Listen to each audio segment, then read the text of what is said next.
Because a lot of these artists got to realize when they sign to those majors, they got insurance on them. That's right. You know what I'm saying? They don't tell them that probably. And you don't mean medical insurance, you mean death insurance. Death insurance. That's right. Yeah, they got life insurance policies. So when these kids out here in Chicago doing drill music, they want them to keep doing the drill music. They're going to keep selling You know, but the thing, what it backfired, a lot of them just was monetizing their YouTube channels and getting paid, so they really didn't need the label. But when they did get the label, and then they were seeing as this person dissed this person, he dead in the next 48 hours or the next 3 days, they was signing up for big business. They was running in here trying to sign up everything. But at first it was a flight risk. You know what I'm saying? Everything was like, we don't want to chance that because of. Once they saw the money. But once they seen the money and how it would start monetizing them, seeing them streams on them views, you know, them labels was crawling through here. Every other week they was trying to have a summit or something. You know, and it's like, hold on, you people ain't been in here forever. Atlantic was started here. Atlantic Records was started in Chicago. So they didn't come back till the Chicago rappers really started not just talking about killing each other, but in some cases killing each other. Yeah, I was calling the music industry the mortician industry. You know what I'm saying? I've been calling the mortician industry ever since the drill music started, because it's like they was trying to come in here and capitalize off that hardship, and it is disgusting to me. Yeah, it is best. You know, here we are, losing our kids and relatives, you know, over them trying to get seen and heard. So it's like I gotta, because what they did, they put up, you gotta have these many views, you gotta have these many followers.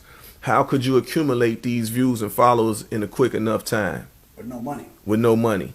So you got to do what? Go into the shock value. You know, the clickbaiting. You know, I remember first seeing like people would title something, you know, Jojo Capone pistol whooped this guy, and y'all got to take that down.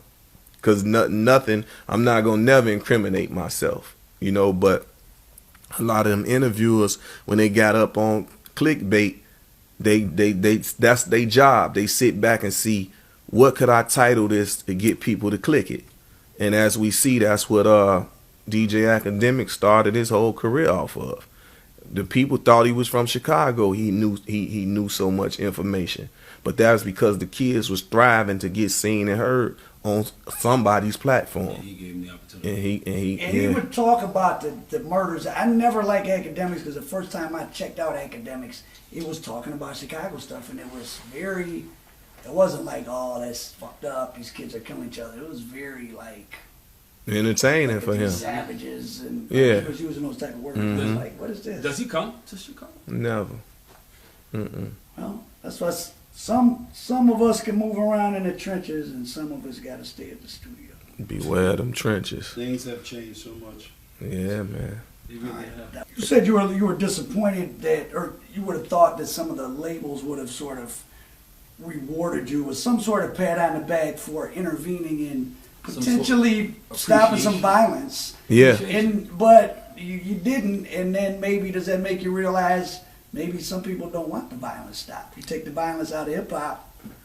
Okay, tell us about your relationship with Cash Money.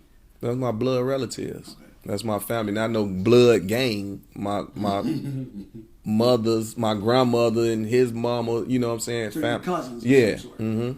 So have you been working with them since they launched, or? Yeah, since they launched. So you're 20 plus years deep. Yeah, of course. And actually, that's like one of my little cousins came. Rest in peace, Cole Black. He came to me. Cuz invest in me, back me. I ain't know what the hell he was talking about, but he was like, you know, he was doing little talent shows and all that around here, and he was winning. You know, he was getting all these awards and showing me his stuff. So I'm like, I'm gonna come support you. I'm gonna come see what you're doing. You know, at the time, I'm Freak Neek, Jack the Rapper. I'm going to all these mid-90s. Yeah, you know, going running around. So he was like, man, you know all the artists. Why don't you invest in me? You know what I'm saying? I'm like, all right, cool. I'm gonna come check you out. So lo and behold, we in New York. Puff, actually, salute to Puff, was like, start your label. So when I came back, I came to my projects and I had to be Wells, and I used to have a slogan, act like it. You know what I'm saying? So that's how my company name came about, Act Like It Entertainment. You know what I'm saying? So if a person say, man, I'm a good singer, I'm a good writer, and I say act like it, basically like Let me show me. You know what I'm saying? Like I want to do this. I want to do that, and I say act like it. Show me that that's what you want to do. So I named that after my company, and at the time Wu-Tang had the heavy influence. So I came in the game with 20 artists. You know what I'm saying? R&B, everything. So I remember going back after the first 9 tracks that we recorded, took them, let Puff. We was playing poker in the Trump Tower, and we playing poker, high stakes, big money. This was over millions of dollars in the room. So we gambling. He like put the music on, Joe. So I'm playing it, and I see him doing his little ditty bops to it. So I'm figuring, okay, well I got something here. You know what I'm saying? So from that point, I was started promoting, so I did shows in Philly and Baltimore. Had Lil Kim, Beanie Siegel, Eve, who else was that? Mobb Deep, Nelly. You know what I'm saying? So Lil Kim. So that's how I really took my first initial steps into once I incorporated my company. You know what I'm saying? And that was the routes I took. What was your overall takeaway on, or your overall experience in being part at an executive level in the music industry? Negative, positive, both financially, but more so spiritually. Like, what's your take on the entertainment industry? Well, at first, I didn't know that it was the worst thing that somebody could have ever talked me into getting into, because for one, you know, like I say, coming from the streets, getting my money at my own pace. You know what I'm saying? I didn't have to deal with nobody but the product and the customer, you know.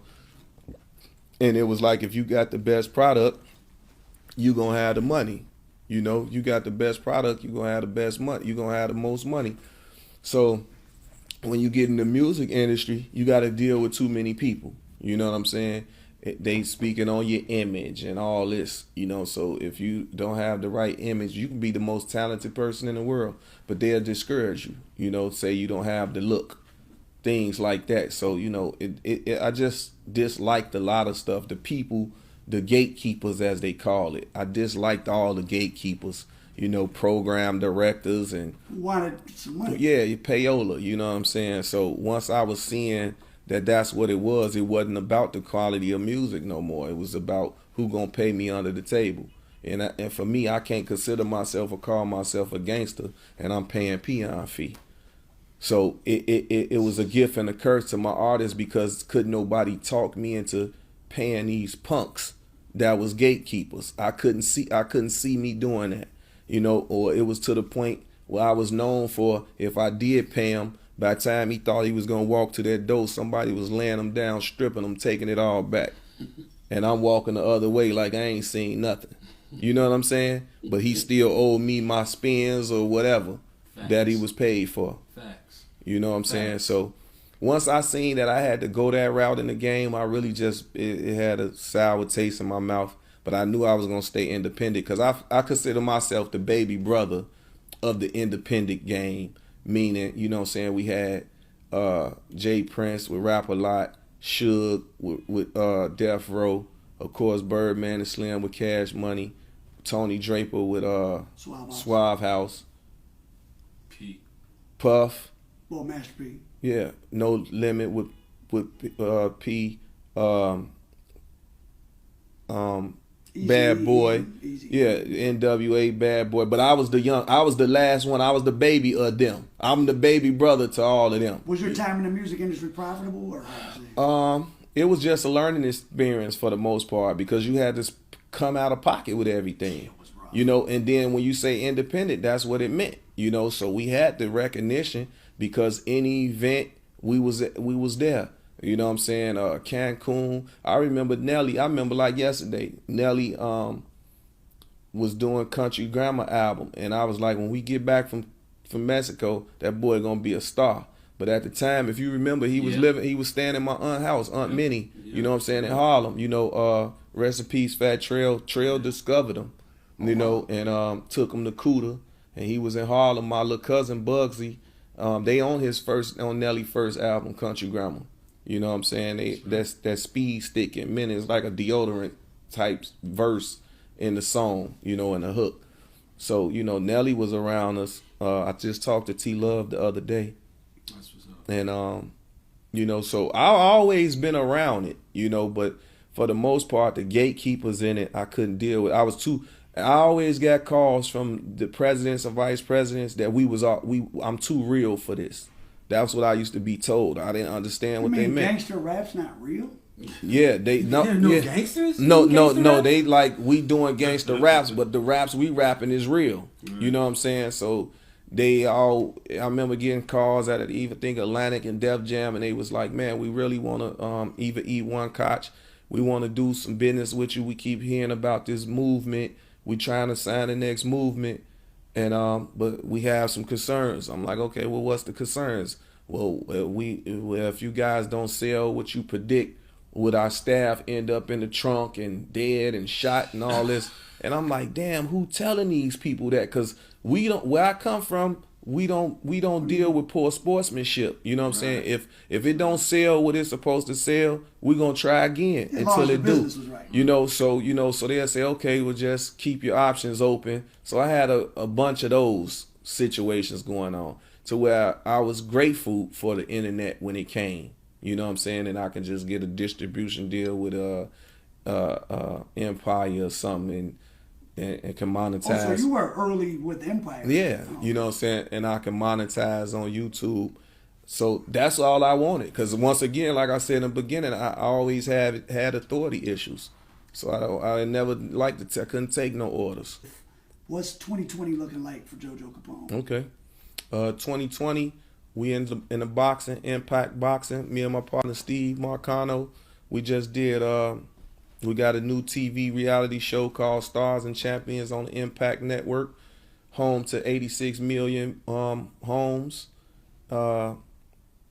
Stars and Champions just aired Friday, so it's a boxing reality show, and we put on boxing events.